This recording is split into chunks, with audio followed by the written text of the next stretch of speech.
भूख भाग मत उधर सीधे छोड़ दो बाबू भूख भूख मत कर ना तो हेलो के यूट्यूब हैंग हो जाएगी। बोली बंगला मुखी भवानी की। अब कौन सा गाना गाते बताओ? डिम्पल जी के ना चाहिए।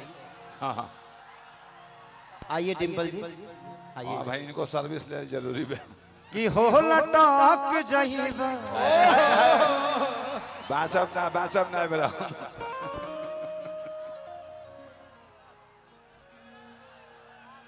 कि शाम है धुआं धुआं अरे धुआं फेंको लाइट वाले। छोड़ी दर्द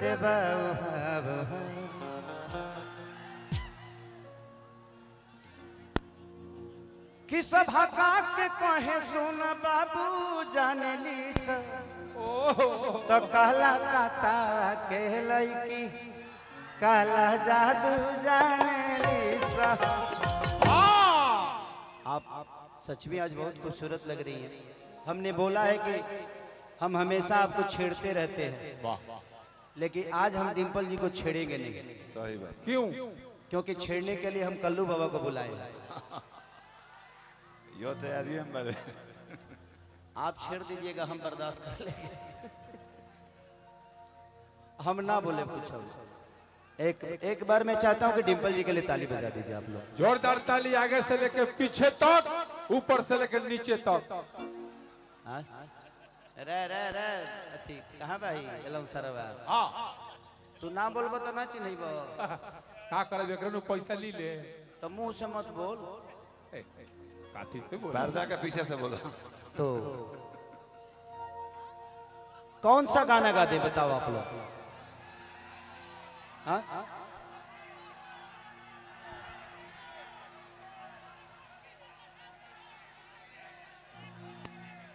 कि टूट जाही राजा जी कि छीटा जवानी के उड़े दगो मनवा से मनवा के जुड़े दगो जियो शेर जियो। कितनी सूत चदरिया तान के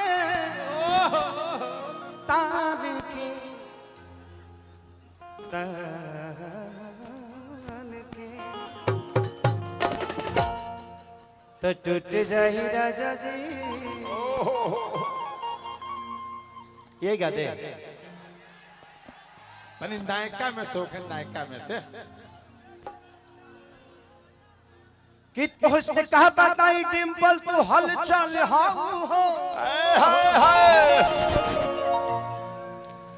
तू तो सब कलाकारी के समस्या के हल हो। बाबा छोटे का हो बानी हम चिंता मत करो कि जनता निकाला पिन्ह के तू सब कर मोती मारेलू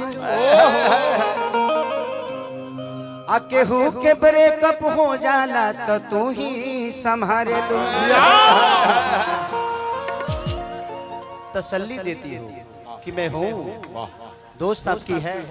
एक सेकंड आपने ये तो बोल दिया इन लोगों को मजा मिल गया। सुनिए सुनिए आपने अच्छे वे में बोला। देखा लाइट कट गई हमरा बेरा पावर खत्म। लाइट को भी डर है मेरे से समझे। जल्दी बारो चालू कर जनरेटर। हड़ा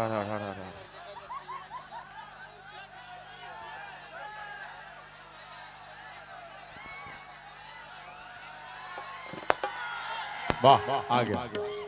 आपने तो बोल दिया, आपने अच्छे वे में बोला क्योंकि दोस्त का ही सहारा दोस्त होता है और हर किसी का हर कोई रिस्पेक्ट करता है। और मैं आपका बहुत रिस्पेक्ट करती हूँ, यहाँ पे जितने भी लोग बैठे हैं सबका करती हूँ। लेकिन पता है क्या होता है, चंद लोग हैं ना यहाँ पे जो आप अच्छी चीज भी बोलते हैं ना तो उसको कंट्रोवर्सी में लेके चले जाते हैं। अरे खेसारी भैया ने ये कर दिया, फलाना ने ये कर दिया, ठिकाना ने ये कर दिया, तो उन सब को ना बाबा छोटे नहीं ये बात है। आप अच्छे वे में बोलेंगे लोग गलत वे में ले लेते हैं, लेकिन एक सीनियर कलाकार हैं खेसारी जी, मैं बहुत इज्जत करती हूँ इनका, आजीवन करती रहूंगी। जो इज्जत करेगा उसका इज्जत हम लोग करेंगे और कोई बुरी बात नहीं है इज्जत करना और कोई बुरी बात नहीं है आई लव यू बोलना। अगर किसी के लिए फील आ जाए तो बोल देना चाहिए और अपने सीनियर का हमेशा रिस्पेक्ट करना चाहिए। और मैंने आपको उस दिन आई लव यू बोला था यही समझ के, लोग उसको अलग वे में ले गए। अच्छा खेसारी भैया के पटावत तरी तो हेने इनकर खत्म हो गइल बा तो हेने चालू करत तरी, ऐसा कुछ नहीं है बाबा, ये गलत है लोग का। एने दाल ना गोली। कौन जना बोला तरा? छोटे बाबा। छोटे बाबा के आवाज सुने तो अपना माइक बंद करिए पहले, आप बीच में मत बोलिए। लीजिए आप खेसारी जी बोलेंगे कुछ। डिम्पल, जिसको जिस वे में लेना है वो लेगा। हमारी काम है, देखो यहाँ राम को गलत बोलने वाले लोग हैं कि नहीं, तो उसके लिए राम की अहमियत कम नहीं होती है। राम इतना बड़ा नाम है कि किसी के बोलने से उसकी अहमियत कम नहीं होती है, और बात उसी की होती है जिसमें कुछ बात होती है। सही बात। आपकी बात हो रही है, इसको आप दिल पे लो कि आज हमारे लिए कोई बात तो कर रहा है। यार अपनी बात करने के लिए तो टाइम ही नहीं किसी के पास, लेकिन आपकी बात कर रहा है तो उसको गलत वे में मत लेना चाहिए। दुनिया को काम है बोलना, बेटा ये जिस दिन आपके बारे में बोलना बंद कर देगी ना, उस दिन शायद तुम्हें बुरा लगेगा कि यार मेरे बारे में कोई बोल क्यों नहीं रहा है। तो ये जिंदगी है यार, तो कोशिश करिए कि आपके बारे में जितना लोग बोले उतना ही अच्छा है। जिस दिन बोलना बंद करेंगे उस दिन बुरा होगा कि यार मेरे बारे में कोई बोल नहीं रहा है। सही बात, सही बात। कोई बात नहीं, वो सब हमें नहीं बोलना है, हम लोगों को नहीं बोलना है। ये सब हमारी जनता है और सम्मानित है। कोई बात नहीं, हम जानते थे, कोई बात नहीं बेटा। अच्छा जितना आना है उतना ही आओगे ना, फिर क्या करोगे, फिर तो प्रॉब्लम होगा ना। बाबू जितने भी हमारे बाउंसर हैं प्यार से उन लोग को बैठने तो कोई दिक्कत नहीं है, बट लाठी डंडा मत चलाना किसी पे। सब अपने भाई हैं, सब लोगों का सम्मान है, सब लोग गांव के लोग हैं, घर के लोग हैं। एक आवश्यक सूचना है, पंकज भैया का लड़का कहीं खो गया है। मन्नत, हमारे पंकज भैया का लड़का कहीं खो गया है, चाहे कहीं सो गया है।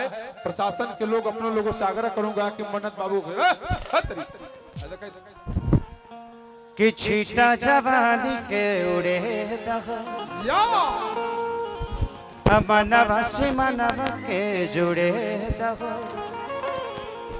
कितनी सूत चदरिया तान के, हरि तान की तान की। 1 2 3